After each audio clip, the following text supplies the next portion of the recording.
Boa noite, filhos de Deus. Amém? Que a paz do nosso Senhor e o nosso Salvador Jesus Cristo esteja no coração de cada um dos irmãos. O Senhor sabe fazer as coisas. Tudo coopera para o bem daqueles que amam a Deus. Até as dificuldades. Tudo. Deus sabe o que faz. Hoje nós vamos falar sobre o Apocalipse em Daniel.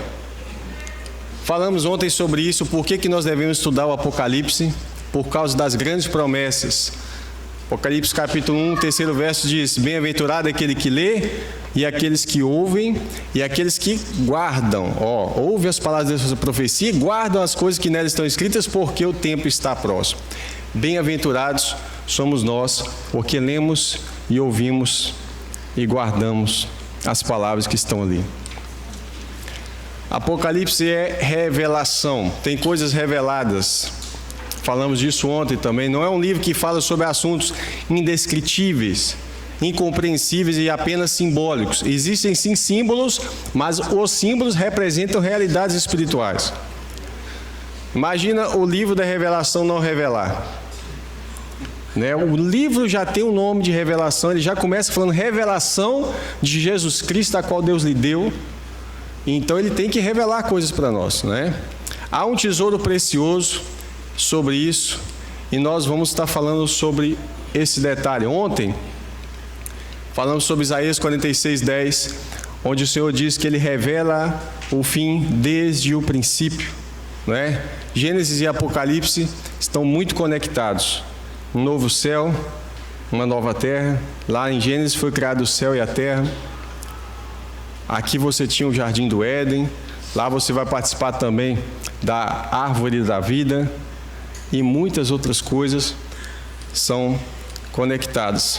Só voltar aqui, o primeiro anúncio da vinda do Senhor, falando da volta de Jesus, foi Enoque, está lá em Judas. Enoque, o sétimo depois de Adão.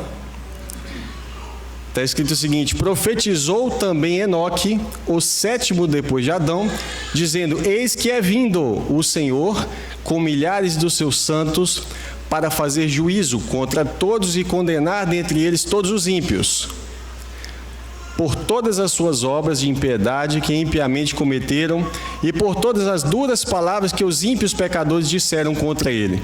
Então Enoque, o sétimo depois de Adão, foi a primeira profecia da vinda de Jesus que nós temos nas Escrituras.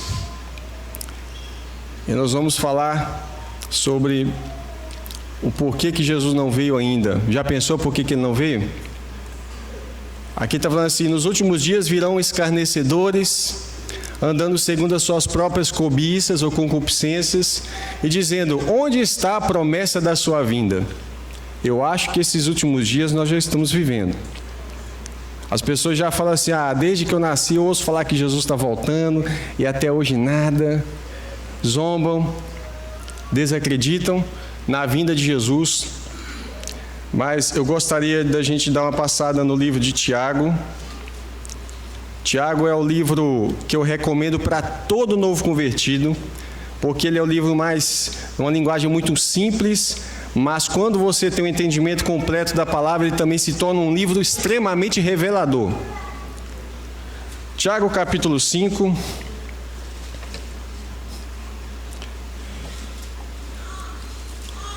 Depois de Hebreus.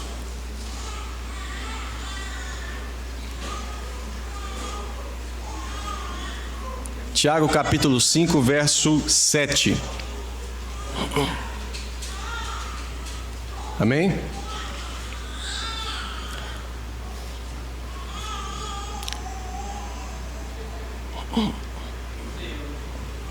Diz assim: sejam, pois, irmãos, pacientes até a vinda do Senhor. Tenham paciência. Eis que o lavrador, que é Jesus, espera o precioso fruto da terra, que somos nós, aguardando com paciência. Ele também está com paciência, esperando por nós, até que receba a chuva temporã e a serôdia. Eram 2 chuvas que ocorriam em Israel. Sede vós também pacientes, fortalecei os vossos corações, porque já a vinda do Senhor está próxima. Irmãos, Jesus está esperando acontecer algo importante. A primeira coisa que ele fez foi plantar a semente do Evangelho em nós. Mas ele espera esse fruto amadurecer. O seu povo está completamente maduro, pronto para passar por uma aprovação e ser aprovado. Nós precisamos estar maduros. E ele está esperando que a igreja seja amadurecida. Ele conhece quem são os seus. Da mesma forma que nós estamos esperando a vinda, ele está esperando com que esse fruto venha amadurecer. Mas esse fruto precisa, essa semente, para que ela cresça, ela venha dar uma árvore, que venha dar fruto, isso gasta tempo. Primeiro vem uma chuva e depois vem uma outra. A primeira chuva é para que a semente receba água e ela venha brotar. Isso aconteceu quando choveu o Espírito Santo em Pentecostes. Ali, aquela semente começa a brotar. Mas aí, Deus promete no fim dos tempos outra chuva. E essa chuva vai ser derramada para capacitar a igreja para profetizar entre as nações no fim dos tempos. Não importa se os homens estarão sendo escarnecedores. O que importa é que nós estaremos cheios da unção do Espírito Santo por causa da chuva que virá sobre nós. Primeira coisa, todo mundo já viu essa expressão, bicho de 7 cabeças? Essa expressão vem iconicamente do Apocalipse, né? O que representa as 7 cabeças, as 2 bestas, os 10 chifres? Por que os 10 chifres vão destruir a Babilônia? É um tanto de simbologia de coisas que João começa a ver. E aí as pessoas falam, isso aí parece não um bicho de 7 cabeças, não. E a profecia parece um bicho de 7 cabeças, porque lá fala de um animal de 7 cabeças, né? E aí, nós vamos estar falando sobre isso depois. Apocalipse 13 fala das 2 bestas do Apocalipse. Mas antes de chegar lá, nós precisamos começar em Daniel. Daniel capítulo 2, se você quiser abrir. É bom que você acompanhe. Ocorre que o rei Nabucodonosor, na Babilônia, no 2º ano do seu reinado, ele teve um sonho. Ele deita na sua cama. Imagina um rei que governa sobre todas as nações, ou pelo menos ele tinha poder para governar sobre todas as nações. No 2º ano do seu reinado, ele vai deitar na sua cama e ele tem uma meditação.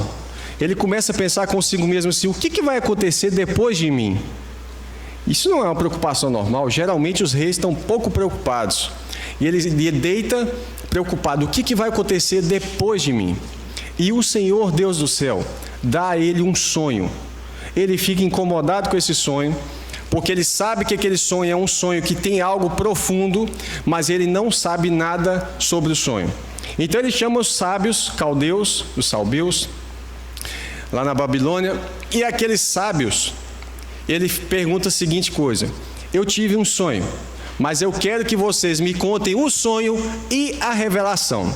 Porque se eu contar o sonho, vocês vão inventar uma revelação, mas eu quero que vocês, sendo sábios, consultem seus deuses, descubram pela astronomia, astrologia, descubram de qualquer forma. Eu quero descobrir o segredo desse sonho, mas eu quero que vocês me contem qual foi o sonho que eu tive. E aí, esses sábios vão falar o seguinte: olha, isso está fora da capacidade humana. A carne não pode revelar isso. Então ele decreta, na sua ira, que todos os sábios da Babilônia, inclusive Daniel, que não estava ciente da situação, Daniel, Sadraque, Mesaque, Abednego, todos eles, porque eram considerados sábios, fossem mortos.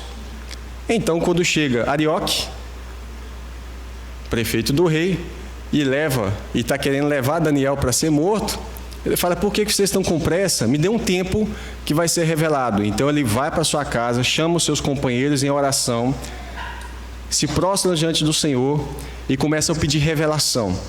E Deus revela. Então ele glorifica o Deus do céu, porque Deus revelou o sonho e a interpretação.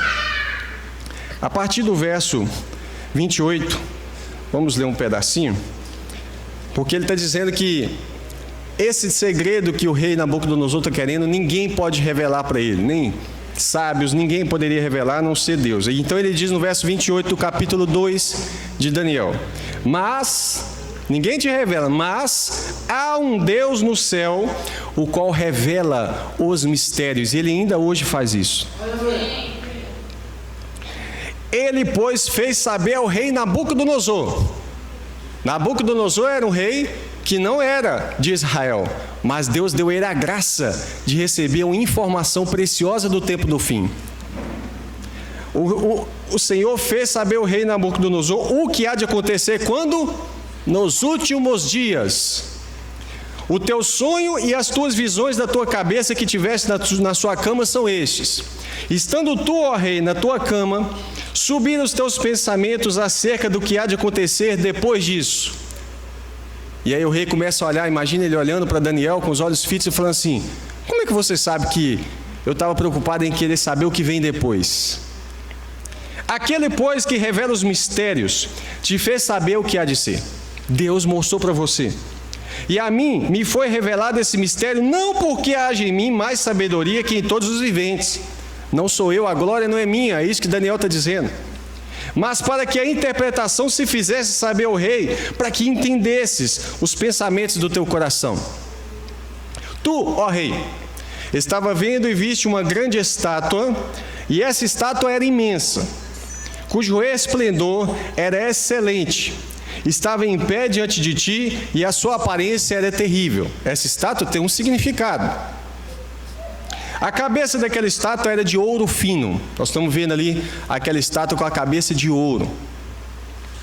E ele fala assim: e o peito e os seus braços de prata, o seu ventre e as suas coxas de cobre, as pernas de ferro, e os seus pés em parte de ferro e em parte de barro. Você vai ver que os pés misturado ferro com barro. Estava vendo isso quando uma pedra foi cortada lá de cima, sem o auxílio de mão, o qual feriu a estátua nos pés de ferro e de barro e os esmiuçou. Então essa pedra vem, bate nos pés e derruba toda essa estátua. Ele vai falar: então juntamente foi esmiuçado o ferro, o barro, o cobre, a prata e o ouro, os quais se fizeram como pragana de estío, como poeira. E o vento os levou, e não se achou lugar para eles, mas a pedra que feriu a estátua cresceu, olha, e se tornou um grande monte que encheu toda a terra. Esse é o sonho.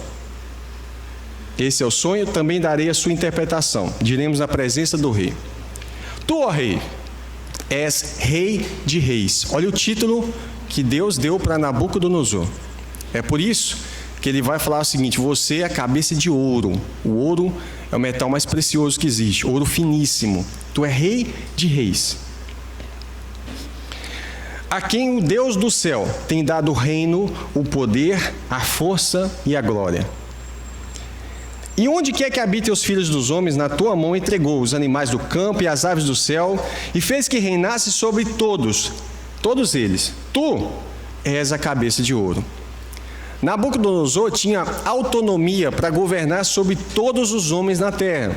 Embora, se você pesquisar a história, vai perceber que o reino da Babilônia não chegou a atingir todo mundo, mas ele tinha autoridade para conquistar. Entende? E depois de ti se levantará outro reino inferior ao teu, um terceiro reino de bronze, o qual dominará sobre toda a terra. E um quarto reino será forte como o ferro, pois como o ferro esmiuça e quebra tudo, como o ferro que quebra todas as coisas, assim ele esmiuçará e quebrará em pedaços. E quanto ao que viste dos pés e dos dedos? Só uma pergunta: quantos dedos tem ali nos pés?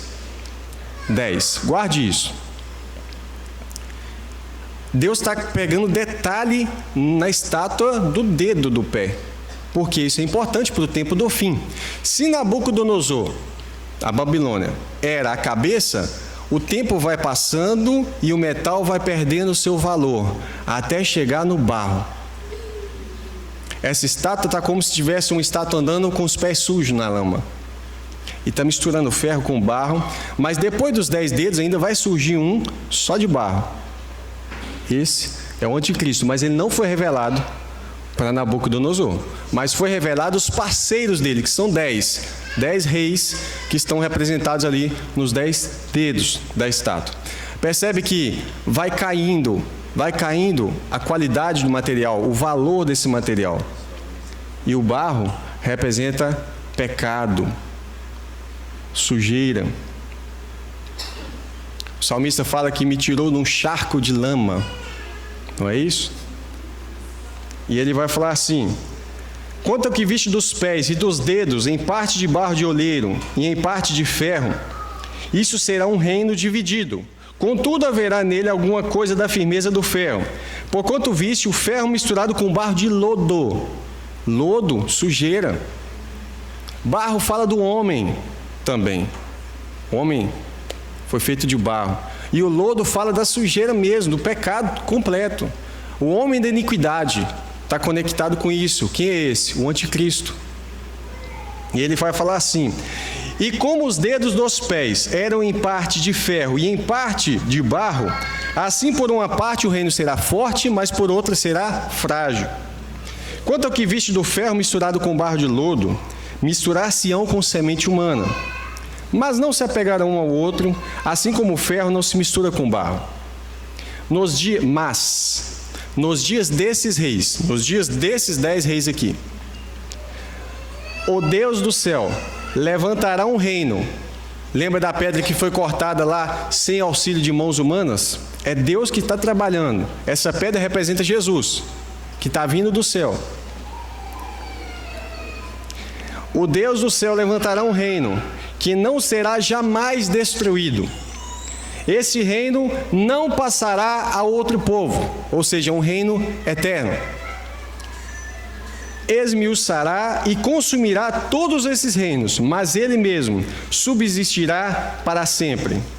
E da forma que viste que do monte, lá no céu, foi cortada uma pedra sem auxílio de mãos, e ela esmiuçou o ferro, o cobre, o barro, a prata e o ouro, o grande Deus fez saber ao rei o que há de ser depois disso. Certo é o sonho e fiel à sua interpretação. Amém? Eu creio que a leitura foi importante para a gente entender claramente qual foi o sonho e qual foi a revelação. Primeiro que ele está dizendo, Nabucodonosor, ou o rei da Babilônia, representa a cabeça de ouro. Depois se levantaria outro reino. E aqui nós temos então a sequência. A Babilônia está representada na cabeça de ouro.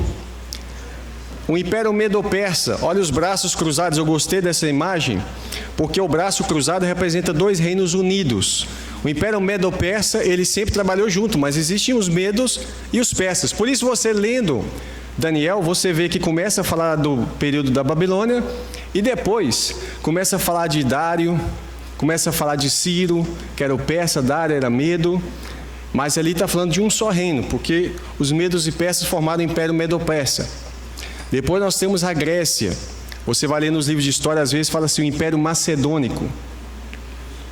Aqui eu vou deixar Roma, por enquanto, para a gente não querer aprofundar na meditação sobre isso, mas nós estamos trabalhando sobre essa questão do Império Romano. É muito mais profundo que simplesmente o Império Romano.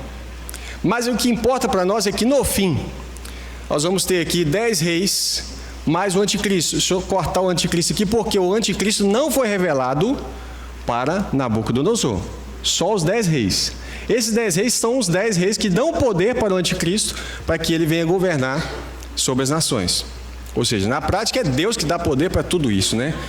Daniel já havia dito que é Deus que coloca e que estabelece reis e que remove reis. Eles vão ser canais usados para potencializar a força do anticristo. Mas aqui ele só vê os 10 reis. Por que Deus não revelou para Nabucodonosor? Porque na verdade existem coisas profundas. Lembra que os discípulos chamam Jesus, ontem nós falamos sobre isso, chamam ele em particular. Aquilo não era revelação para a multidão, é para os seus, para quem é íntimo. A igreja vai ter discernimento do anticristo. O mundo não. Então isso pouco interessava para Nabucodonosor. Ele só chega até aqui, mas Deus vai dar uma outra visão para Daniel e vai revelar um anticristo lá, além dos 10 chifres, dos 10 reis. Só uma pergunta, podemos prosseguir? Deu para entender aqui? Amém? Lembra que a boa semente é quando ela cai e ela é regada e as pessoas compreendem, né? Vamos continuar. As duas pernas representam o Império Romano em suas duas faces. Como eu falei, romano entre parênteses ali. O Império Romano Ocidental e o Oriental. Eu não vou fazer a leitura completa, mas você já viu uma estátua andando com duas pernas. Elas caminham juntos. Para que a estátua ande, você precisa, né, caminhar. Só deixar um detalhe para os irmãos. Quem quiser depois pegar os slides, podem pegar os slides, tá? Não tem problema não. Para que você fique totalmente focado. Pode pegar o slide de ontem, o de hoje. Amanhã você pega os de amanhã também. Isso é para vocês mesmo. Amém? Porque fica melhor a definição. Então você tem duas pernas caminhando ali, mas você tem o Império Romano Ocidental e Oriental que vão trabalhar. Tanto é que nós vimos ontem que quem destruiu Jerusalém é a parte do Oriente, e não foi a parte da Itália, mas foi a parte da Síria. Não é isso? Então, ó, algumas pessoas ignoram isso. A parte ocidental, que está conectado com Roma, absorveu depois a igreja-estado. E aí isso se tornou depois a parte do cristianismo chamado de catolicismo. Mas a parte oriental, que é a parte que ficou no Oriente Médio, absorveu o quê? O islamismo, o Oriente Médio. Né? Então nós não podemos ignorar isso porque as pernas não andam separadas. Um detalhe importante, a mistura de barro com ferro nos pés da estátua, só para a gente refletir. A palavra mistura em hebraico é arav, ou arabe, significa mistura. Aravim, aravi, arabe, árabes, a raiz é a mesma.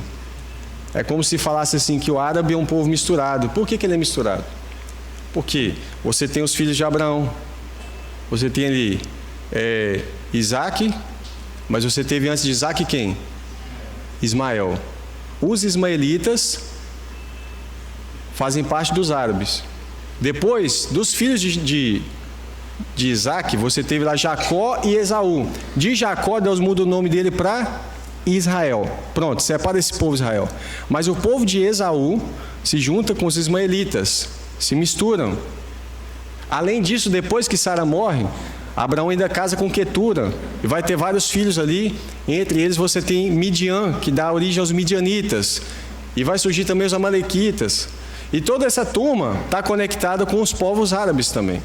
São descendentes de Abraão, mas eles se unem em vários momentos da história para destruir Israel. Então, vou deixar só essa curiosidade para nós refletirmos ao longo do tempo. Deixa eu pular aqui. Deixa eu ver.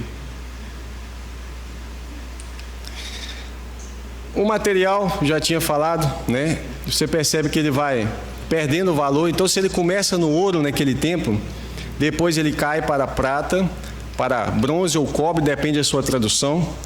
E depois ele cai de valor para ferro. Depois ele cai nos pés da estátua para ferro e barro. E qual seria o próximo material que Deus não chegou a revelar para Nabucodonosor?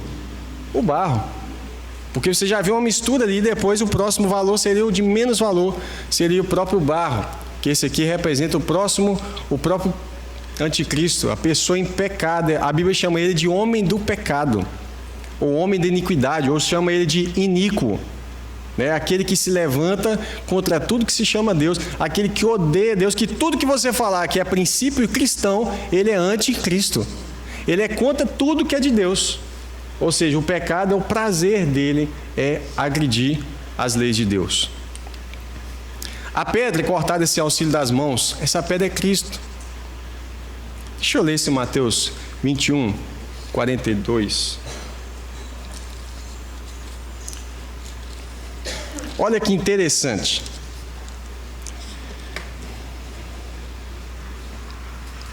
Disse-lhe Jesus, ele está conversando aqui com os fariseus, os sacerdotes da época. Ele fala, disse-lhe Jesus, nunca leste na Escritura a pedra que os edificadores rejeitaram?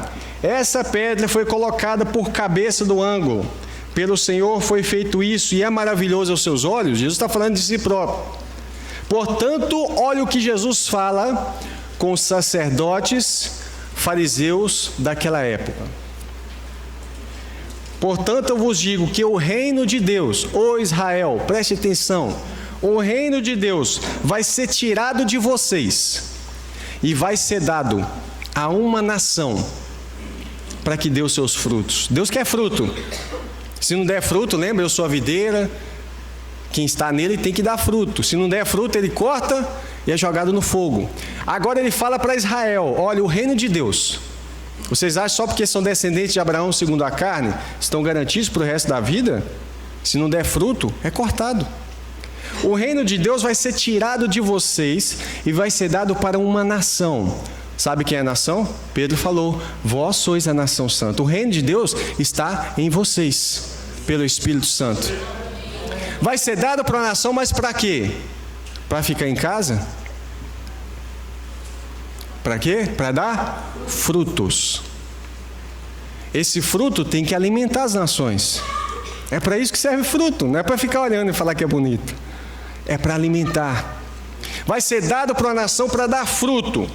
E quem cair sobre essa pedra será despedaçado. E aquele sobre quem ela cair, o que aconteceu com a estátua? Ficará reduzido a pó. Então os príncipes dos sacerdotes e os fariseus, ouvindo essas palavras, entenderam que falava deles. E pretendendo prendê-lo, tiveram medo do povo, porque tinham Jesus por profeta, por causa dos sinais. É uma conexão, para que os irmãos entendam que a pedra é Cristo. A pedra destrói a estátua. Na vinda de Jesus, o anticristo e o falso profeta são lançados no lago de fogo.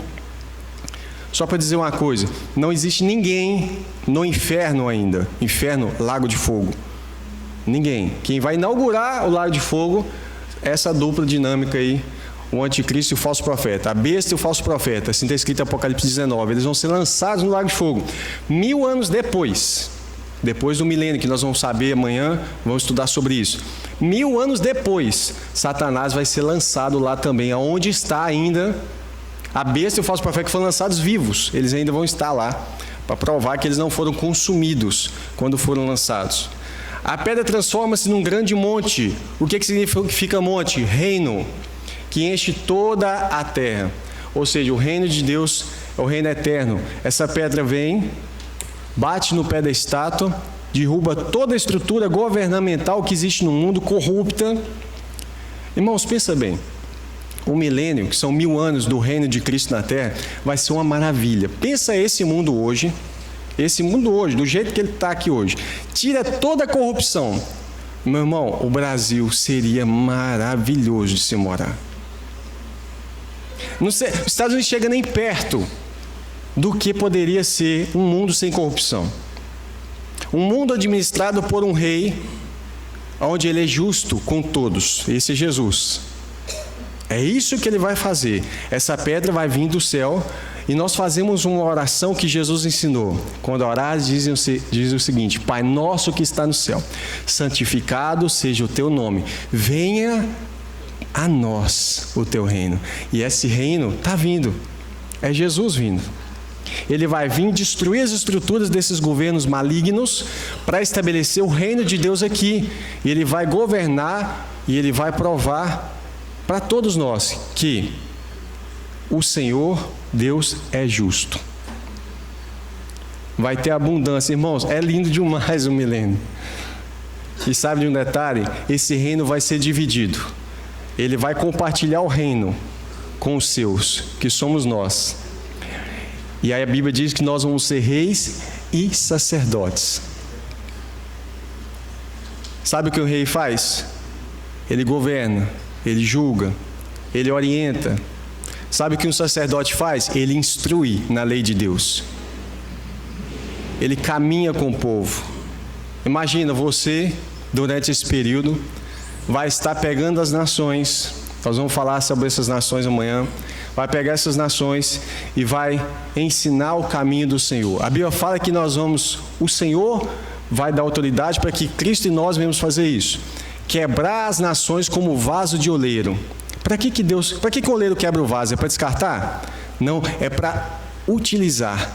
Vai quebrar, vai desmanchar toda a estrutura mental corrompida e vai refazer tudo de novo, mas agora com a mente de Cristo. para que as nações venham obedecer o caminho do Senhor. É lindo demais. Então esse grande monte significa reino. Quando você vê lá em Apocalipse falando assim, a cidade que está cercada de 7 montes. As coisas, quando falam monte, estão falando de reis, de reinos, porque um reino tem um rei que o representa, né? Quando você fala de rei, fala de reino, fala de reis. E aí acontece essa imagem maravilhosa.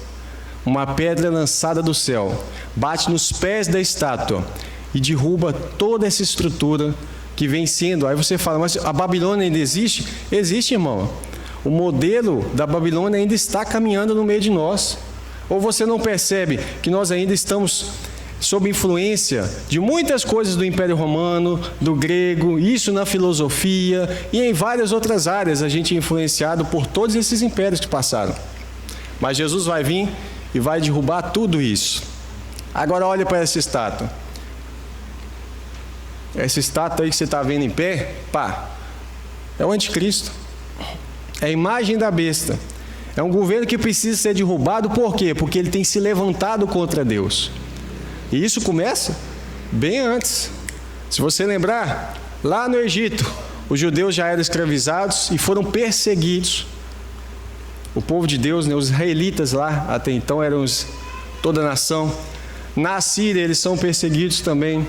E aí começa, por que ali Deus revelou para eles só a partir da Babilônia? Porque ele deita querendo saber, não toda a história, ele deita querendo saber só o que vai ser depois dele. Mas lá em João, tudo isso é revelado.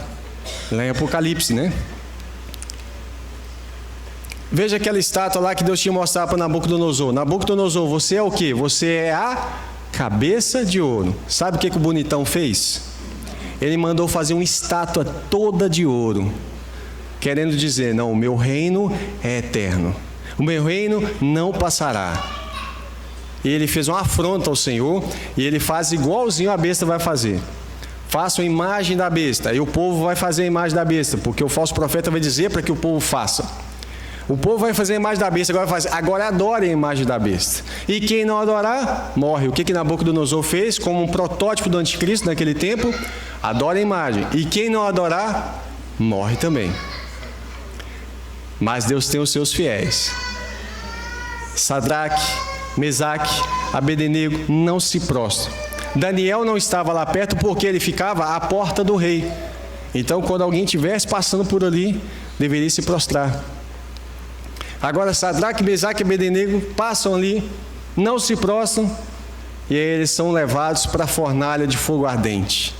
Ironicamente, eles mandam aquecer a fornalha. Olha o medo do Deus de Sadraque e Mesaque. Aquece a fornalha 7 vezes mais. 7 é o número de Deus, irmão. E ali estão eles caminhando, e não queima nem cheiro de cabelo queimado tinha neles, porque estava lá no meio deles um 4º homem na fornalha. Esse é semelhante ao Filho de Deus. Pensa que coisa linda, irmãos. Eles são a representação daqueles que não vão se prostrar diante da besta. Alguns vão morrer sim, não todos. Alguns vão ser torturados, alguns vão ser presos. Principalmente aonde? Lá no Oriente Médio, porque lá é o epicentro da grande tribulação. Mas outros não vão passar por tudo isso. Contudo, todos precisamos ser fiéis ao Senhor. Eu vejo pessoas dizendo assim, que estão prontas para ser arrebatados. Aí você fala, mas você está pronto para ser provado, para ser perseguido? Não. Aí eu nego mesmo. Eu já vi, infelizmente, eu já ouvi pessoas falando, pessoas sábias. Sábias não, deixa eu corrigir. Há uma diferença entre sabedoria e conhecimento. Pessoas que têm informações precisas, têm muita informação, talvez mais que eu. Pessoas que têm uma informação assim de cair o queixo, de você ficar assim, falar, meu Deus, como pode pessoa ter tanta informação? E a pessoa dizer assim, que se o anticristo aparecer nesse tempo, ele vai negar Jesus e sabe que Deus vai ter que compreender que aquilo ali é circunstancial. Meu irmão, isso é mensagem do maligno. Deus não vai aceitar alguém negar a Ele e aceitar a marca da besta para sobrevivência. Não vai. Nunca aceitou isso. Isso é uma mensagem maligna. Nunca aceite uma mensagem de que o crente vai ser salvo, ainda que ele aceite a marca da besta. Não vai, irmão. Nós temos uma marca, que é a marca do Cordeiro, selados pelo Espírito Santo. Não aceitem alguém dizer que fazer essa marca, isso é fazer pacto com o diabo, irmão. Aceitar a marca da besta vai ser fazer uma aliança com o próprio diabo, porque o representante dele na terra vai ser o anticristo.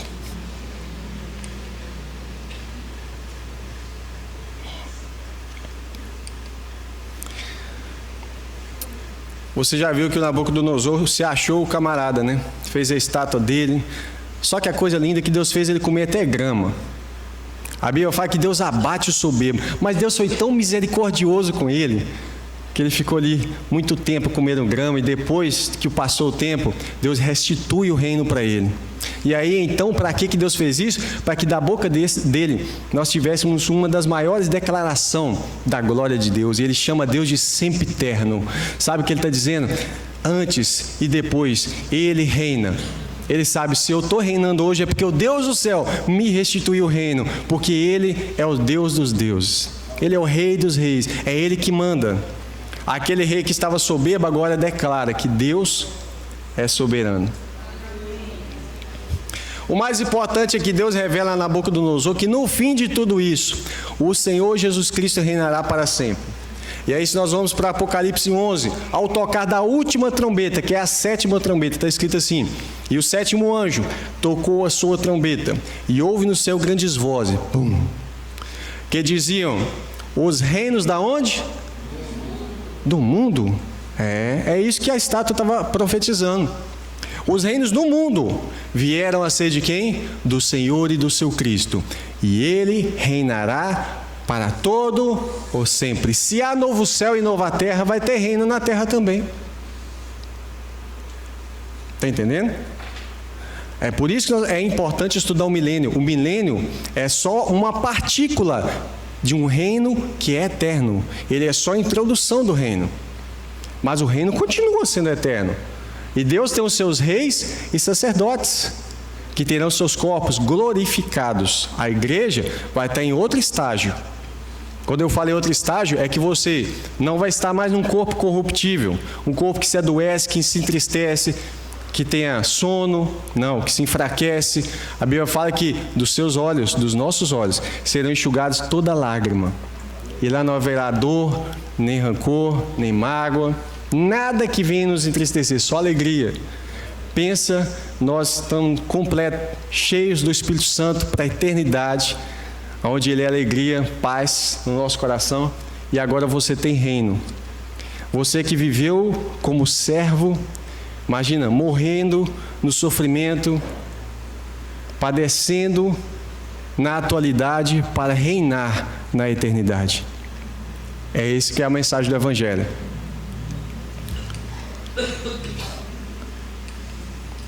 Agora em Daniel 7 nós temos uma visão agora que Deus dá para o profeta. Tem mais detalhes. Ele vê ali 4 animais. Ele vê primeiro um leão com asas. Deixa eu dar uma passada em Daniel 7.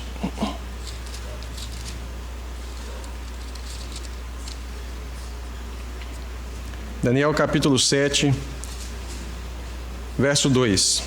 Falou Daniel e disse: eu estava olhando na minha visão da noite e vi que os 4 ventos do céu agitavam o grande mar. O mar representa os povos, línguas, nações. E os ventos, nós vamos ver aqui. Os 4 ventos do céu agitavam o grande mar. E 4 animais grandes, diferentes uns dos outros, subiam do mar. 4 animais. Todos eram grandes. Animais aqui estão representando os reinos. O primeiro era como um leão e tinha asas de águia. Olha que visão estranha. Um animal, um leão que tem asa, que voa.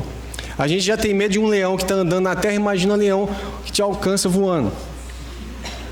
Enquanto eu olhava, foram-lhe arrancadas as suas asas e foi levantado da terra e colocado em pé como um homem, e foi-lhe dado um coração de homem. Continuei olhando e vi o segundo animal, semelhante a um urso, que se levantou de um lado, tendo na boca 3 costelas entre os seus dentes, e foi-lhe dito assim: levanta e devora muita carne. Aí ele vê um urso, esse urso se levanta de um lado, o Império Medo-Persa, porque os medos cresceram mais do que os persas, aliás, o contrário, os persas cresceram mais do que os medos,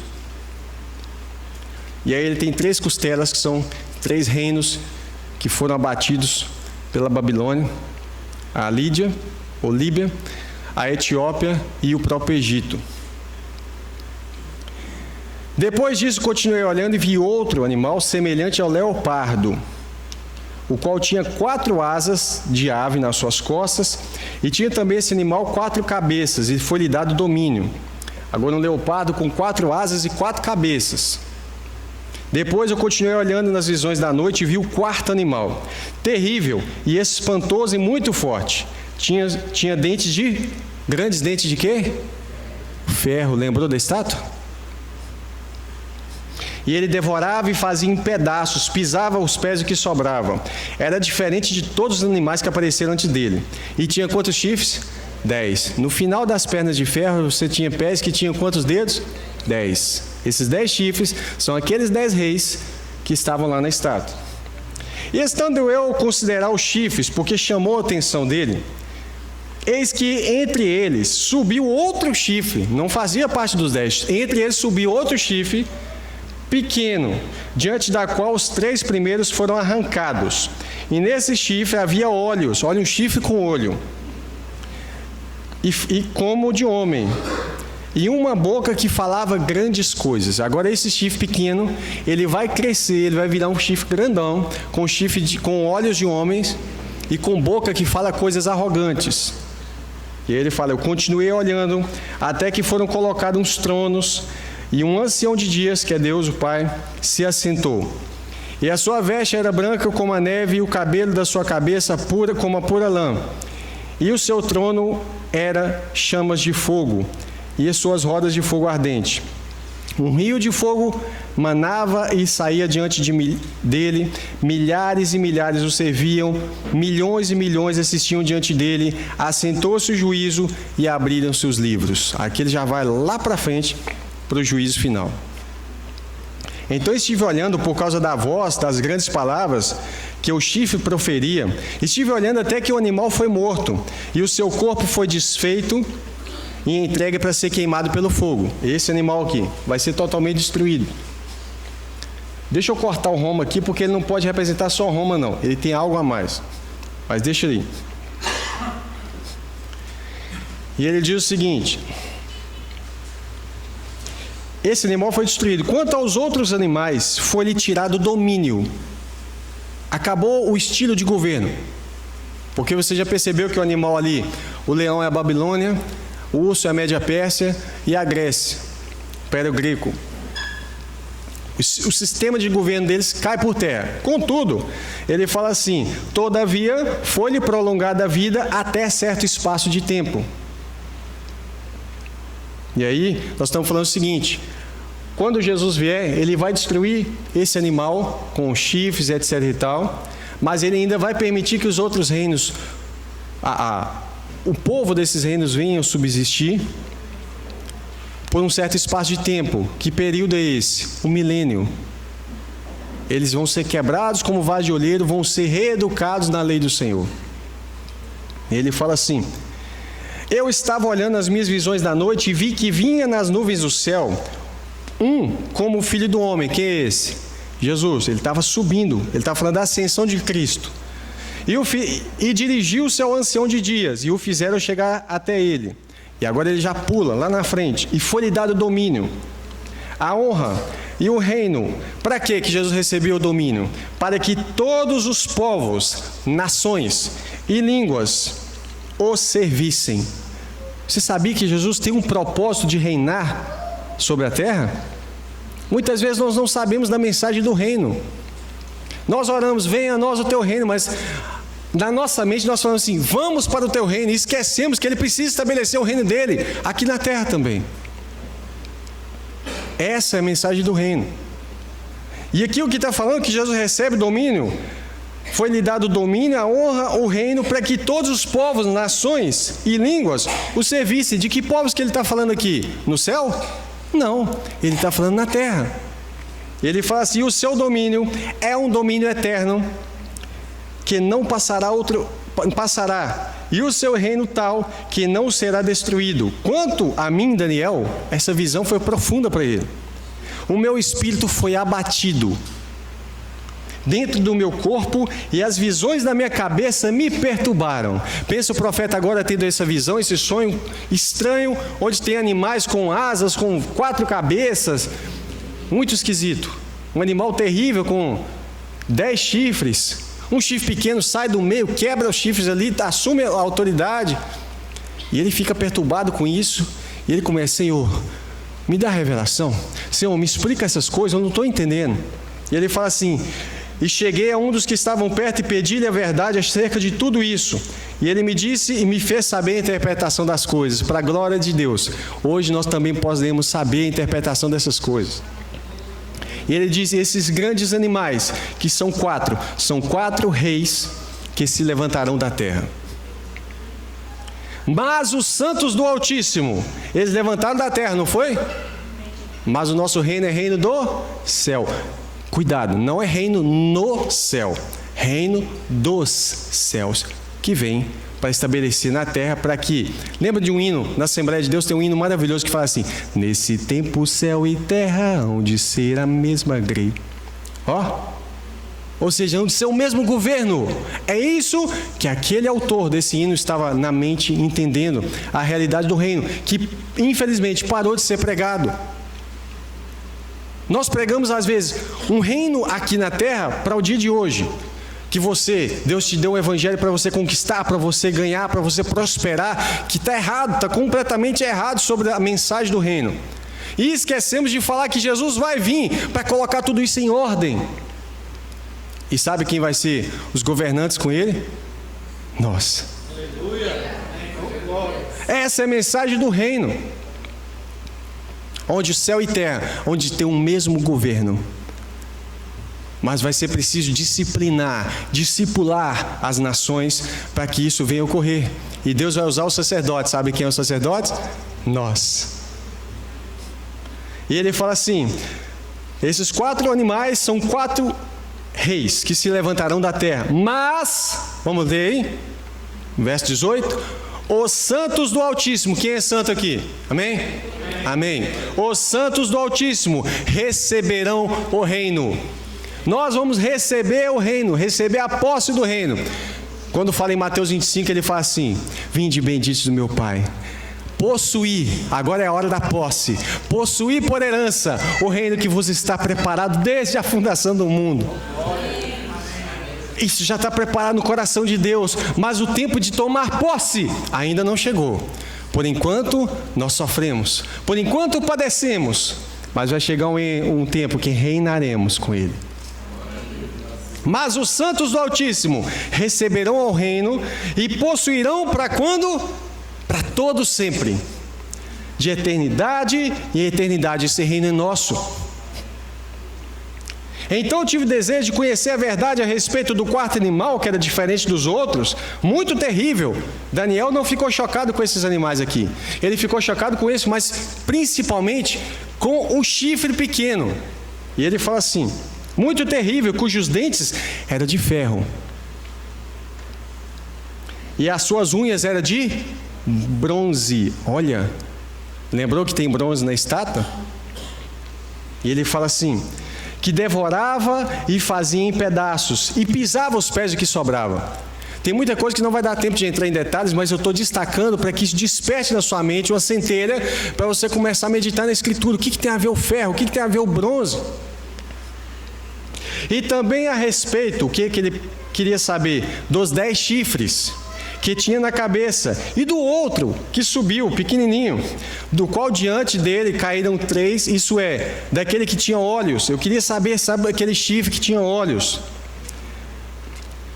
e uma boca que falava grandes coisas, cujo parecer era mais forte ou mais robusto do que os seus companheiros. Então esse chifre pequeno, ele começa a crescer, e daí a pouco ele fica mais poderoso que os outros. eu olhava e vi que esse chifre fazia o quê? Fazia guerra contra quem? Contra os santos e prevaleceu contra eles. Quem são os santos de Deus? Amém? Amém. Porque na hora de possuir o reino, nós queremos ser os santos. Mas aqui tem uma guerra. E tem um detalhe, Deus permitiu, foi Deus que permitiu, que ele fizesse guerra e ele prevalecesse até um tempo. Prevaleceu contra eles, vamos continuar a leitura? Até que veio o ancião de dias e fez justiça aos santos do Altíssimo, e chegou o tempo em que os santos possuíram o reino. Glória a Deus. Vai vencendo, ele vai vencendo, ele vai vencendo, mas vai chegar uma hora em que vem aquela pedra, bate no pé da estátua, derruba tudo, e Deus faz justiça, e aquela pedra cresce e se torna um grande monte que encheu toda a terra. Esse é o reino de Deus, dominando todo mundo. Começa pequeno, mas aí nós vamos discipulando as nações, e esse reino, toma conta do mundo todo. Está entendendo um pouquinho? Amém? Disse assim: o quarto animal será o quarto reino na terra, o qual será diferente de todos os reinos. Pode ter certeza. E ele devorará toda a terra, pisará e fará em pedaços. E quanto aos 10 chifres daquele mesmo reino, se levantarão 10 reis. E depois dele se levantará outro, o qual será diferente. Esse é o primeiro, esse é o pequeno chifre. Será diferente dos primeiros e abaterá 3 reis. E proferirá palavras contra o Altíssimo, destruirá os santos do Altíssimo. Aí todo mundo fica triste com essa mensagem. E cuidará de mudar os tempos e a lei. E eles, que são os santos do Altíssimo, serão entregues nas suas mãos por um tempo, e tempos, e metade de um tempo, ou seja, 3 anos e meio. Um tempo é um ano, tempos e metade de um tempo. Ou seja, metade da semana de Daniel, que nós começamos a falar ontem. Mas o juízo será estabelecido, e eles, que são santos, tirarão o seu domínio para o destruir e para o desfazer até o fim. Que aí, a besta e o falso profeta serão lançados no lago de fogo. E o reino, vamos ler junto? E o reino, e o domínio, e a majestade dos reinos no céu. É isso? Não.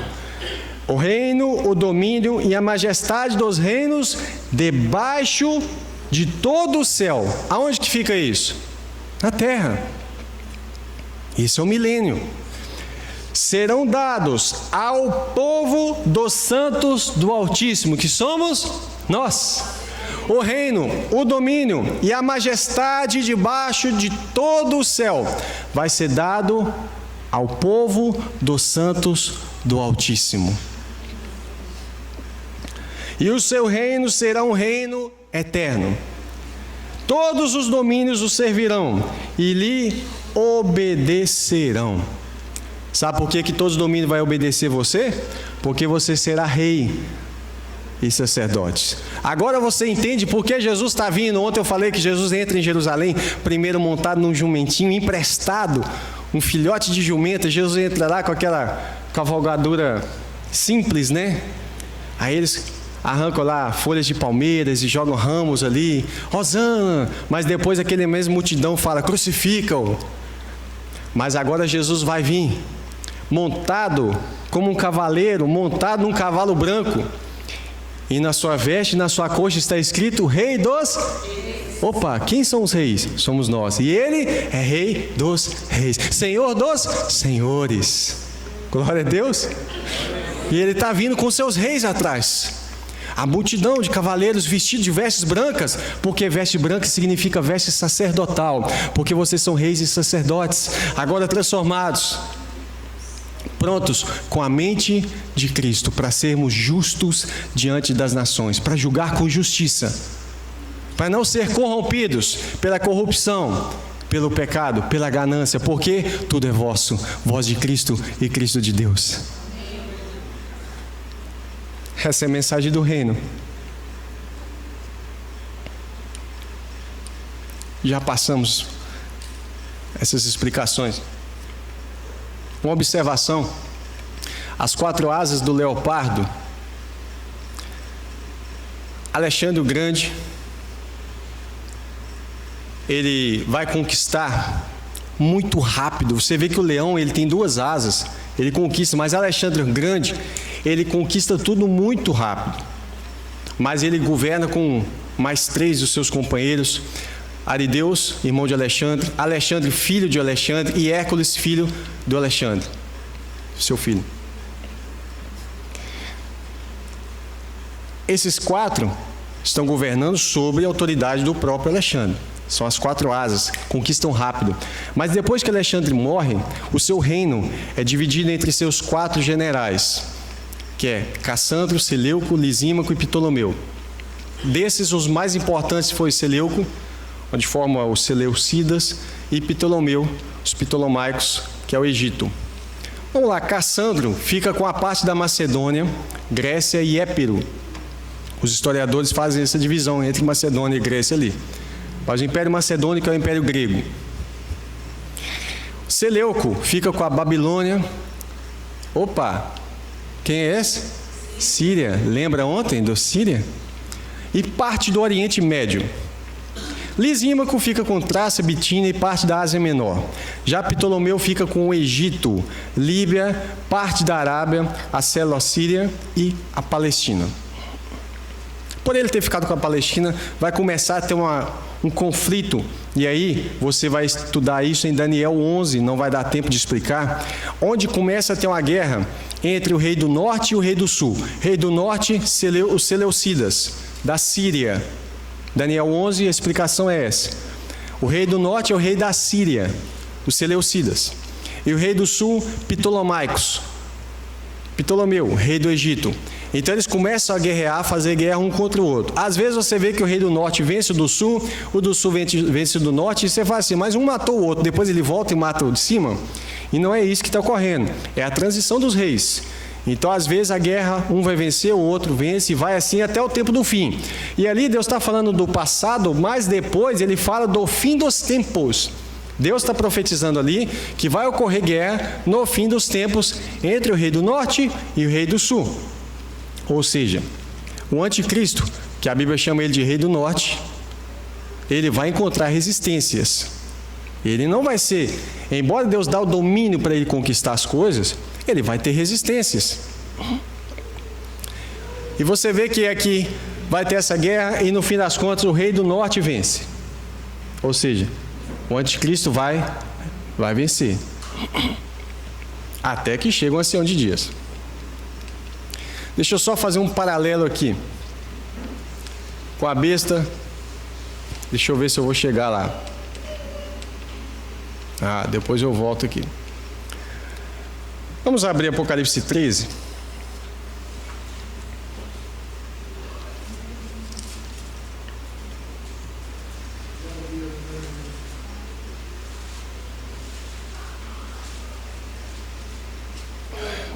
O Senhor está revelando agora para João, no livro do Apocalipse. O que significa Apocalipse? Revelação. Aquilo que ainda estava um pouco oculto aos olhos dos profetas, ele agora revela, deixa mais claro, esclarecido para a sua igreja. O Apocalipse, não só as sete cartas, foi escrito para a igreja. Todo o Apocalipse.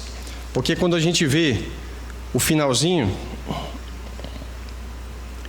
ele vai falar para toda a igreja.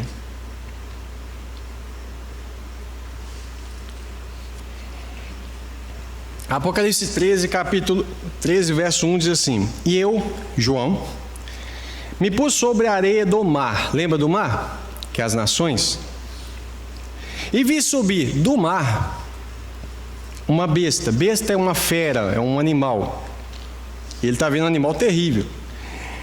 Vi subir do mar uma besta que tinha o quê?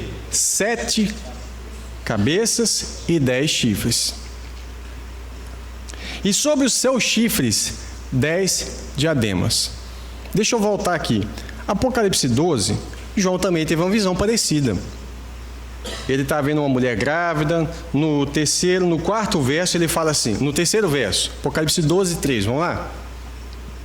E viu-se outro sinal no céu, eis que era um grande dragão vermelho, Vermelho aponta para muita coisa ruim, mas também aponta para coisa boa. Quando se fala de Deus, fala do sangue do Cordeiro, que foi derramado. É um sofrimento por nós. Mas geralmente aqui está falando de coisas ruins. Por exemplo, Edom significa vermelho. Está ligado com o nome de Adão também.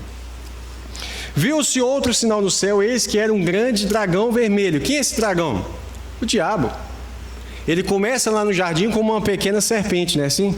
Aí a serpente cresceu e virou um dragão. E ele fala assim, esse dragão tinha o quê? Tinha 7 cabeças e 10 chifres, a mesma coisa. Só que ele fala, e sobre as suas cabeças tinha 7 diademas. Ou seja, o dragão, que é o diabo, ele está reinando desde o início da história até o fim da história.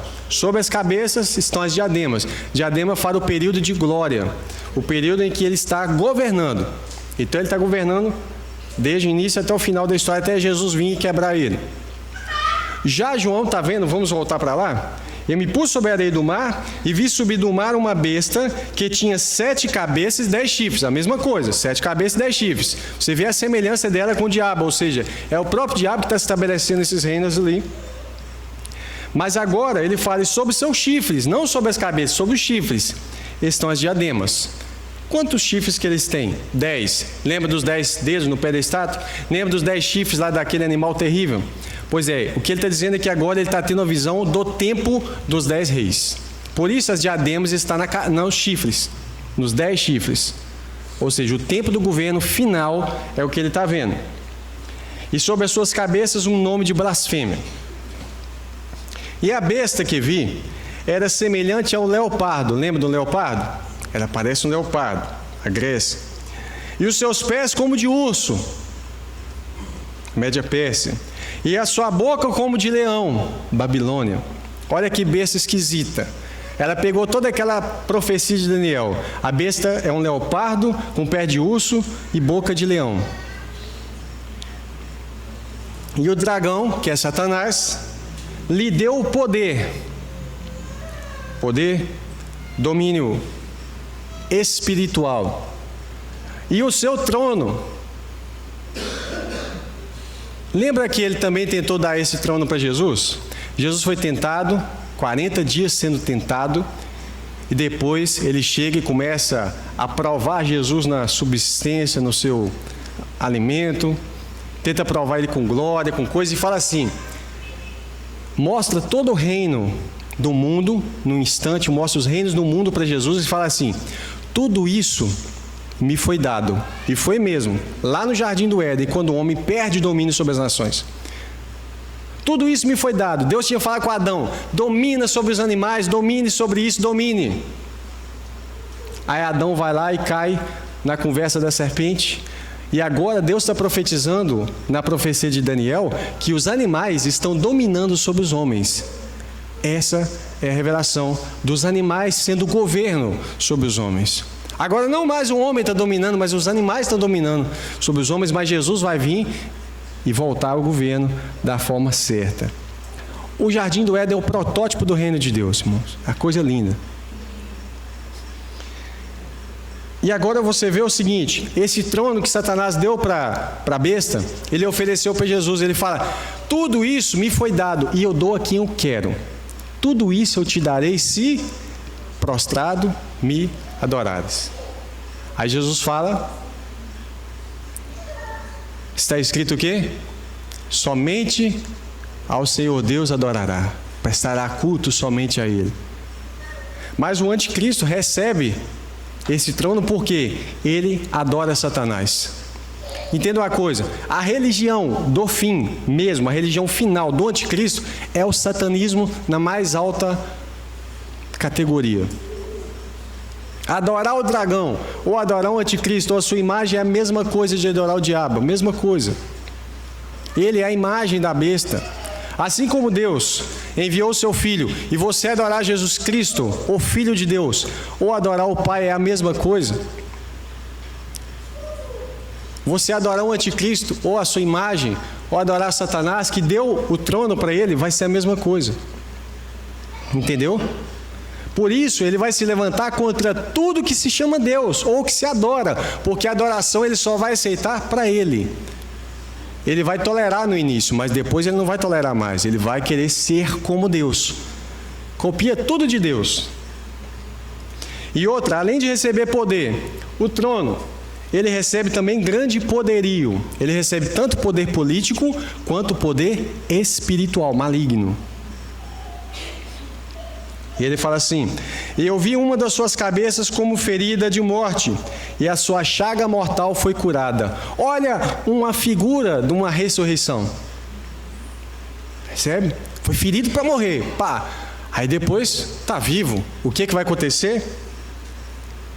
A chaga mortal foi curada e toda a terra se maravilhou após a besta. Que milagre!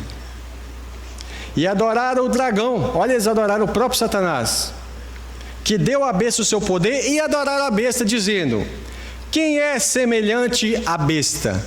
Esse é um desafio, porque a palavra Miguel, lembra do arcanjo Miguel? Que veio guerrear para trazer a revelação das 70 semanas, quando Gabriel estava lá impedido, ele ajudou Gabriel a passar. Miguel significa, quem é semelhante a Deus? É um desafio ao próprio Satanás, que queria ser como Deus, mas ele não vence o Miguel. No fim, Miguel vence ele. Agora, a população está endeusando o dragão, Satanás, e o anticristo, dizendo: quem é semelhante à besta? Quem poderá batalhar contra ela? Eu te digo quem poderá batalhar contra ela: o Cordeiro. Nós estaremos com o Cordeiro. Deixa marcado aí, mas vamos rapidinho para a gente se alegrar um pouquinho. Apocalipse 17, verso 12.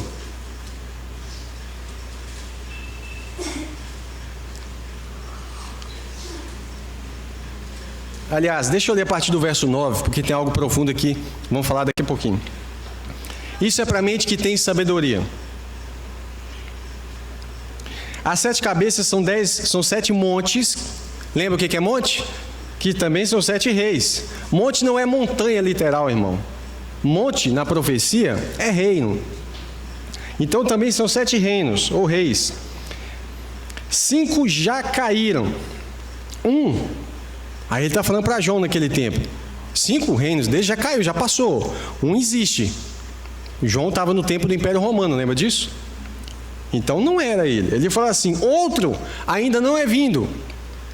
E quando vier, é necessário que dure pouco tempo. Então ele fala: 5 impérios desses já caiu. 1 existe, que é o 6º. E o 7º vai vir e vai durar pouco. E a besta que estava no meio dos 5. Não é Roma. E virá, é também o 8º, porque ele entra no meio dos 10 ali e acaba projetando. Lembra do pequeno chifre ali? E ele fala assim: é do 7 e vai à perdição. E os 10 chifres que viste são 10 reis. Ele toma poder entre 3. Lembra que esse pequenininho quebra 3 chifres ali?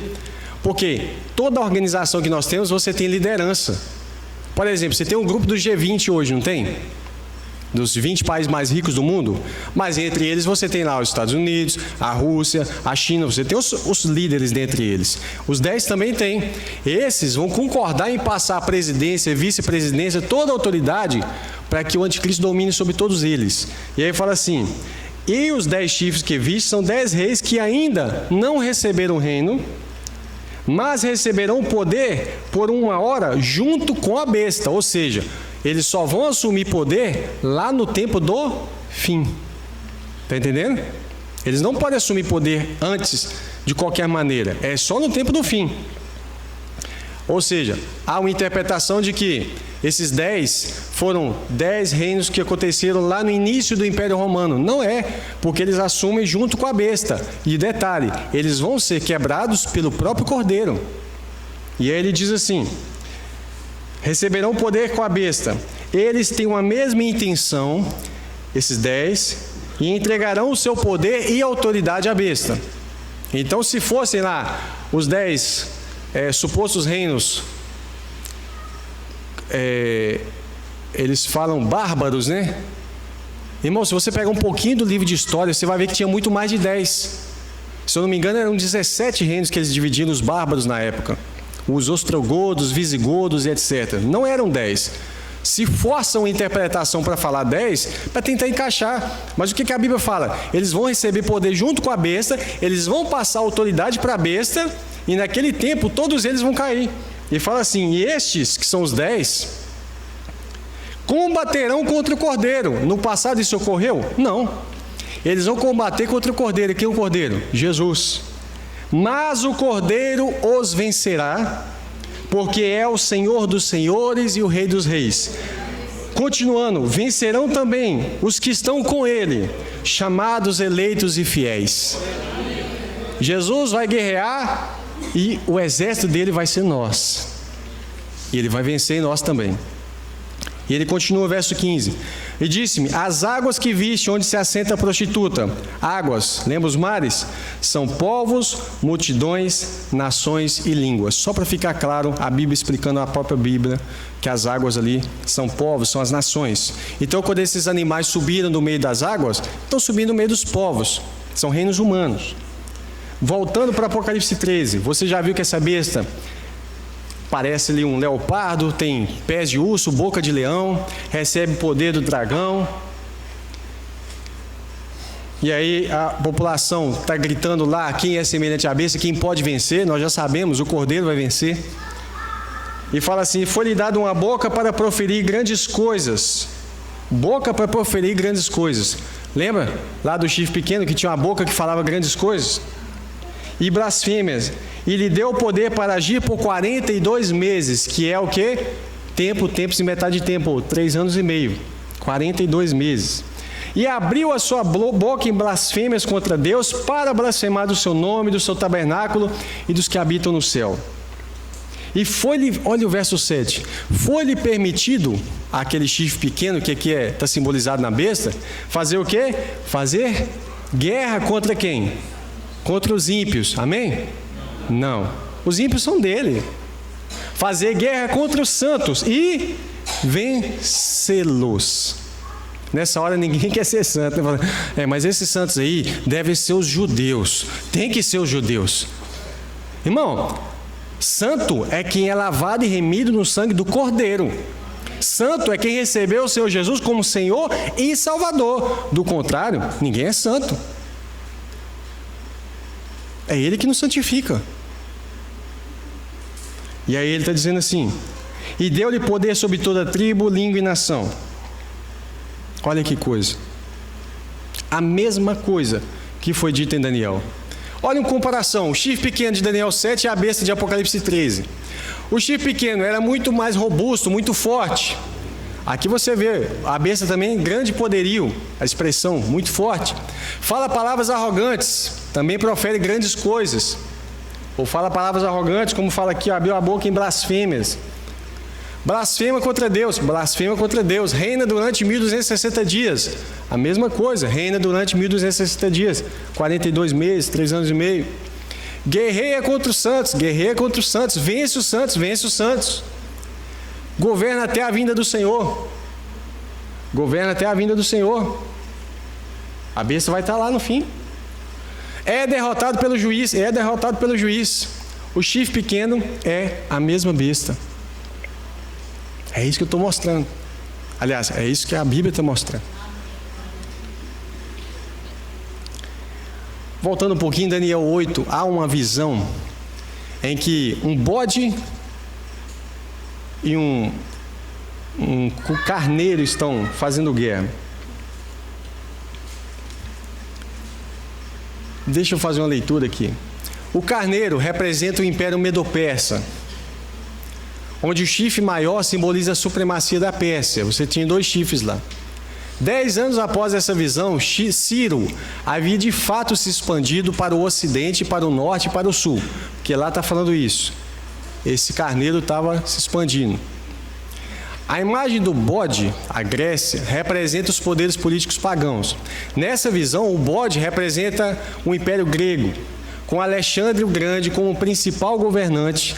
Esse império foi em seguida dividido em 4 reinos, após uma longa luta pelo poder entre 4 dos generais de Alexandre, e nenhum foi tão poderoso quanto ele. A Bíblia diz que esse bode, ele vem andando tão rápido que os seus pés não estavam nem encostando na terra.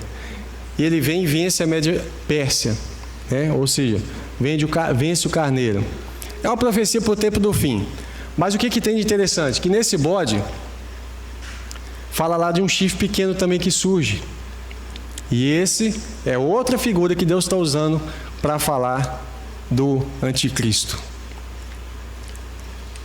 Resumindo, as visões de Daniel, elas apontam, junto com o Apocalipse 13, da seguinte forma: a Babilônia, Daniel 8 não cita, mas lá em Daniel 2, lembra da estátua? Babilônia. Daniel 7, Babilônia é o leão. Você vê que é uma imagem gloriosa, né? Leão, ouro. A prata e o urso e o carneiro é o Império Medo-Persa. O cobre ou bronze, o leopardo e o bode peludo, a Grécia. E aqui nós temos, como eu falei da ressalva, ainda vou deixar entre parênteses, Roma aqui, no ferro. Mas você tem os pés de ferro misturado com barro e os 10 dedos aqui, ó, que apontam para o chifre desse animal terrível e espantoso, onde vai aparecer um pequenininho que vai crescer, que é o anticristo, que está representado nessa besta de 7 cabeças e 10 chifres. Vamos falar sobre essas 7 cabeças agora. Lembra que na visão de Nabucodonosor ele só queria saber o que aconteceria dali para frente, não é isso? Pegando as nações que perseguiram o povo de Deus na história, você começa com o Egito, aonde o salmista diz que Faraó, juntamente com todo o seu exército, Faraó ali representa, é uma figura do anticristo, representa o anticristo naquele tempo, junto com o seu exército ele morreu no mar. Não está escrito isso em Êxodo, mas isso está escrito nos Salmos. A Assíria, engraçado que em determinados momentos na Bíblia, o anticristo é chamado de o Assírio. Babilônia, Média Pérsia, Grécia, Roma e os 10 reis com o anticristo formam a 7ª cabeça. O que eles têm em comum? Dominar sobre o Oriente Médio. Aonde está Israel? No Oriente Médio. Todos esses reinos têm isso em comum. E uma íntima ligação com a história do povo de Deus, tanto no Antigo quanto no Novo Testamento. Esse território aqui, ó, foi prometido para Abraão. Todo esse território, não é só Israel não. Não é só esse pedacinho aqui não. Tudo isso aqui, ó, essa borda toda. Está aqui, ó, Gênesis 15, 18, Êxodo 3, 8, Josué 1, 4, Números 34, 1 ao 15. Se eu não me engano, tem outras referências mais que eu tinha separado lá também. Mas esse território foi dominado pelo Egito, pela Síria, pela Babilônia, Média Pérsia, Grécia, Roma, e tem sido dominado. E esse território é o principal. É por isso que eu estou dizendo que o epicentro do governo do anticristo, o interesse dele é ali, principal. Porque essa terra foi prometida a Abraão. E por isso ele vai querer se assentar ali como se estivesse dominando, ou seja, tentando desfazer os planos de Deus. E aí nós vamos ver aqui, ó. Lembra daquela profecia? 5 já caíram. São esses 5. Um ainda existe no tempo de João. Não é esse o tempo de João? O outro ainda não surgiu, o outro reino. Mas quando surgir, deverá permanecer pouco tempo. Lembra que a Bíblia fala? Governarão por 1 hora. 1 hora é um tempo rápido, juntamente com a besta. E a besta que era, e agora não é. A besta era, aqui ó. Agora não é. Mas que virá. Entendeu isso aí ou não? Porque é importante entender isso. A besta era, ela estava aqui. Agora não é. A profecia está dizendo. Vamos ler. Apocalipse 17, 10. Nós lemos recentemente, vamos voltar.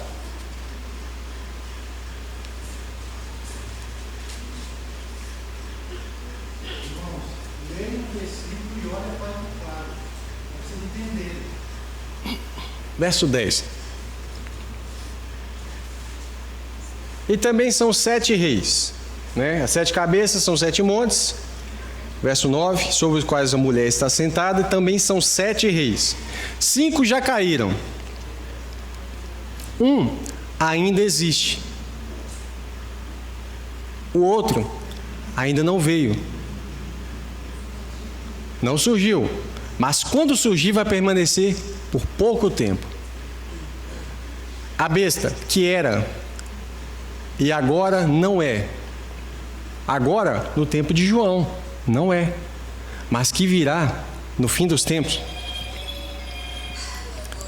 É o 8º rei, que procede ou pertence ao 7 e caminha para a perdição. Deu para entender o que ele está dizendo? Ele faz parte lá do passado, mas ele volta no futuro. Amém? Entenderam isso? Pode falar, meu irmão. Ainda existe. É Roma. Certo. É o papado. Não. Na época de João nem existia papado ainda. Mas Lembra? eu lembro. Só que hoje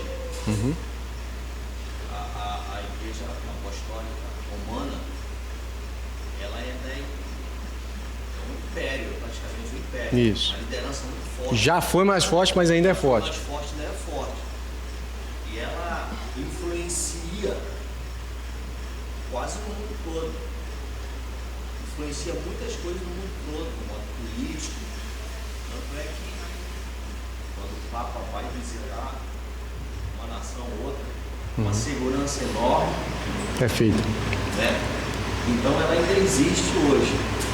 Sim. A 7ª ainda está por vir. Então é o papado.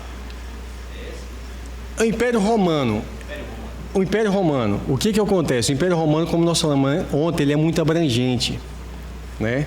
E você está falando realmente de um império. Às vezes nós temos a mania de olhar para a Igreja Católica, até por uma certa birra, na Reforma, criou-se muito essa birra de apontar para ela, até para acabar fazendo uma certa acusação para a própria Igreja Católica em si.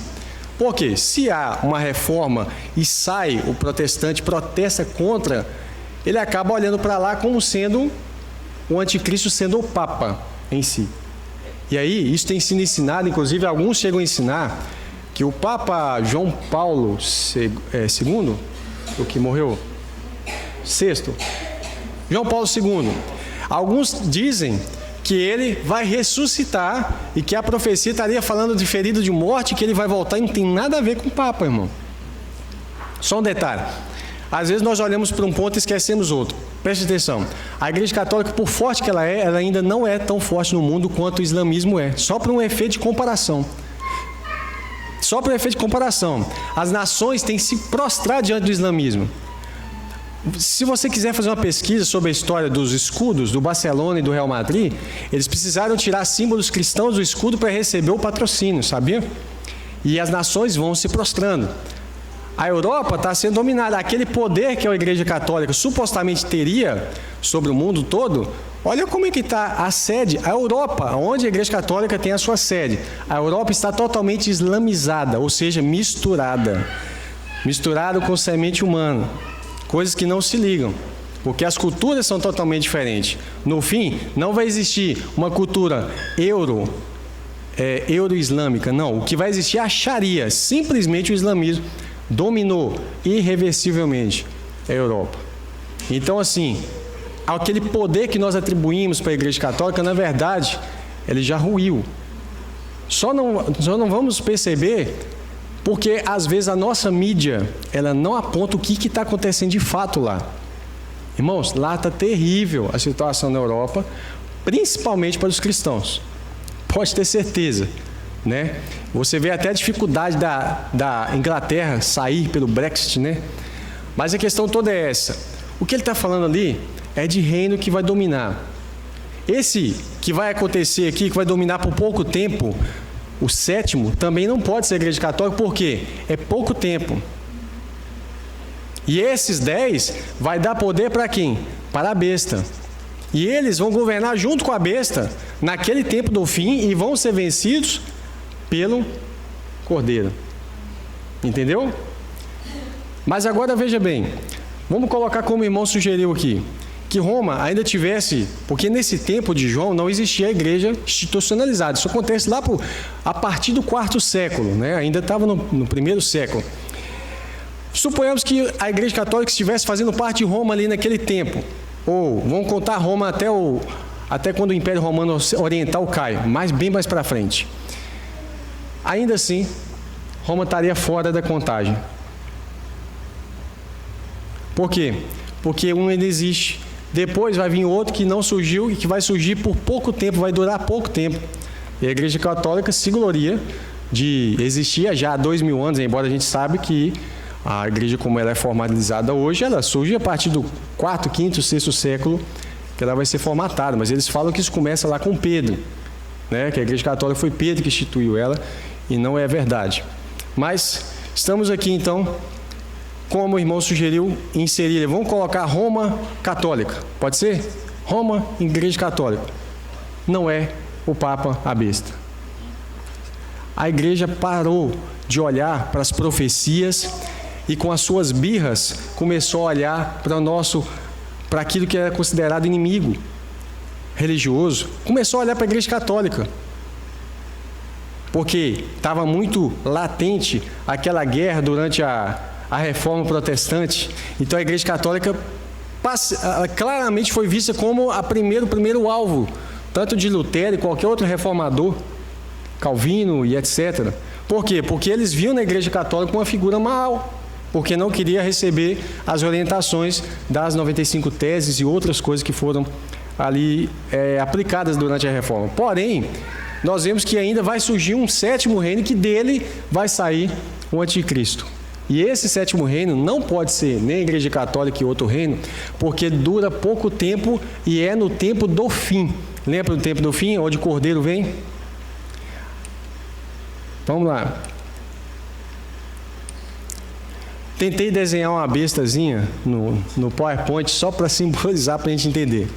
Ali tem o corpo da besta, né? Tá vendo? Parece um leopardo com os pés. Não parece não. Mas vamos imaginar que eles têm os pés de urso, a boca de leão ali. Primeira cabeça: Egito, Assíria, Babilônia, Média Pérsia e Grécia. Roma e reino da besta. Vamos colocar assim. Apareceu os 10 chifres e o chifre pequeno, que é o anticristo. Certo? Porque os 10 chifres têm que estar no reino do fim. Entendeu isso? Os 10 chifres não podem estar espalhados por aqui. Ele tem que estar lá, porque os 10 juntamente vão dar poder à besta e eles vão se levantar junto com a besta. Agora nós temos mais claro dessa maneira. 5 já caíram. 1 ainda existe, que é o tempo que João estava. E ele fala assim, outro ainda não surgiu. Mas quando surgir, permanece por pouco tempo, que são os 10 reis dessa aliança. E a besta que era, ou seja, era, e agora não é o 8º rei, é um dos 7 e caminha para a perdição. Esse é o anticristo. Acho que assim fica mais fácil de a gente entender um pouco o que ele está dizendo ali. Amém? Deixa eu ver se tem mais alguma figura aqui. Opa! Acho que não extrapolamos o horário hoje. Amém? Eu queria primeiramente agradecer ao Senhor pela oportunidade de estar aqui com vocês. Há quase, acho que uns 4.000 quilômetros de distância que nós estamos, lá de Minas Gerais. Agradecer tanto ao pastor Cádio, aos irmãos que eu sei que contribuíram muito para a minha vinda estar aqui. Agradecer aos irmãos que vieram de longe. Muitos irmãos aqui. Se eu for citar, você tem injusto de citar todo mundo, não citar, mas eu queria agradecer a todos os irmãos pelo carinho. Pedir que orem por nós. Amanhã, meus irmãos, temos 2 estudos tremendos. Tremendos. Um é sobre a vinda do Senhor. Todas as suas dúvidas sobre isso vão cair. Todas. E outro sobre o milênio. Mas olha, o que a igreja primitiva ensinava sobre o milênio? Porque hoje fazem uma bagunça com o milênio. Mas a igreja primitiva tinha um norte bíblico muito claro sobre o milênio, uma simplicidade divina para falar sobre isso. Eu queria compartilhar não aquilo que eu sei, mas aquilo que eu aprendi com eles. Ou seja, a estrutura do ensino é deles, né? Então eu volto a repetir para os irmãos, quem quiser pegar depois esses 2 slides de ontem e de hoje, e amanhã depois das ministrações quiser pegar também, está livre para os irmãos meditarem com as suas igrejas, com a sua família, tá bom? E eu queria deixar aqui só o canal, né? Ficou bem apagado aqui, ó. Nosso canal lá no YouTube, canal Curso Bíblico Online. É um canal onde a gente está estudando a Bíblia capítulo a capítulo, desde o início. E aqui, da página do Facebook, na verdade, ontem colocamos, né? O nosso site www.aimb, com 2 i e um n, né? aimb.com, tá?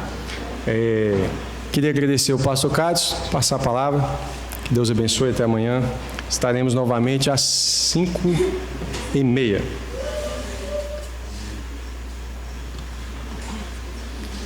Só para a gente finalizar rapidinho, irmãos, eu queria ler só uma passagem com os irmãos, rapidinho. Dá para ser? 2 Tessalonicenses capítulo 2, versículo de 1 a 6. Falar para os irmãos que todos os profetas falavam sobre a vinda do Senhor, apontavam pela vinda do Senhor, falavam sobre o tempo do fim, falavam sobre o anticristo. O Senhor Jesus, quando estava explicando, falou: quem lê Daniel entenda. Ele apontou para Daniel. Pedro fala do tempo do fim, João fala do tempo do fim, Paulo fala, eu vou ler agora com os irmãos. Então é um assunto raso, é um assunto que a gente tem que deixar para trás. Esse papo de agora é só vitória, ganha tua prosperidade, irmão, esquece isso, irmão. A gente tem que falar o que o Senhor mandava estudar, entendeu? A gente tem que entender as coisas. Eu vou ler agora como é que Paulo, conversando com os irmãos de Tessalônica, olha como ele falava: irmãos, capítulo 2, versículo 1, no que diz respeito à vinda do nosso Senhor Jesus Cristo e a nossa reunião com Ele, o arrebatamento, nós vos exortamos a que não demovais da vossa mente com facilidade, nem vos perturbeis, quer por espírito, quer por palavra, quer por epístola, como se procedesse de nós, supondo tenha chegado o dia do Senhor. Ninguém de nenhum modo vos engane, porque isto não acontecerá sem que primeiro venha a apostasia e seja revelado o homem da iniquidade, o filho da perdição, o chifre pequeno que o irmão mostrou para nós agora, o qual se opõe, se levanta contra tudo o que se chama Deus, ou é objeto de culto, a ponto de assentar-se no santuário de Deus, ostentando-se como se fosse o próprio Deus. Olha o versículo 5, é muito interessante, irmãos. Não vos recordais de que ainda convosco eu costumava dizer-vos essas coisas? Paulo conversava com os irmãos sobre isso direto. Os irmãos estavam totalmente inteirados sobre a vinda do Senhor. E se nós não falarmos sobre isso, irmão, quem vai falar? A igreja que tem que tocar a trombeta, mas se ela não sabe, ela vai tocar o quê? Olha a nossa responsabilidade. Então esse é um assunto que era muito falado entre os irmãos e parou de falar, porque o que estão pregando por aí é outro evangelho, que não tem nada a ver com o Senhor. Entendeu, irmãos? Aí ele fala bem no versículo 6: e agora sabeis o que o detém, para que ele seja revelado somente em ocasião oportuna. Vocês sabem o que detém o anticristo? Vocês estão entendendo como precisa ser falado? Os irmãos sabiam que detinha ele. E tem gente falando que o anticristo já está reinando. Como, irmãos? Então a gente tem que saber esse assunto muito, irmãos. E o Senhor deu a oportunidade de final de semana, a gente está falando só sobre isso. Amém? E amanhã serão 2 mensagens. Que o Senhor permita que quebre toda a mentira que estão pegando por aí sobre arrebatamento. Toda mentira que estão pregando por aí, amanhã eu creio que quem vir para cá vai ser quebrada, essa mentira. A espada é para isso mesmo, irmão, é para cortar. Amém? Então amanhã vai falar muito sobre isso e muito sobre o milênio. Irmãos, é onde a gente vai morar. É o que a gente vai estar, irmão, reinando. Por isso que a gente fica tão preso, querendo ganhar as coisas nessa terra, porque a gente não sabe o que vai ser, o que está por vir. Por isso tem que ser falado.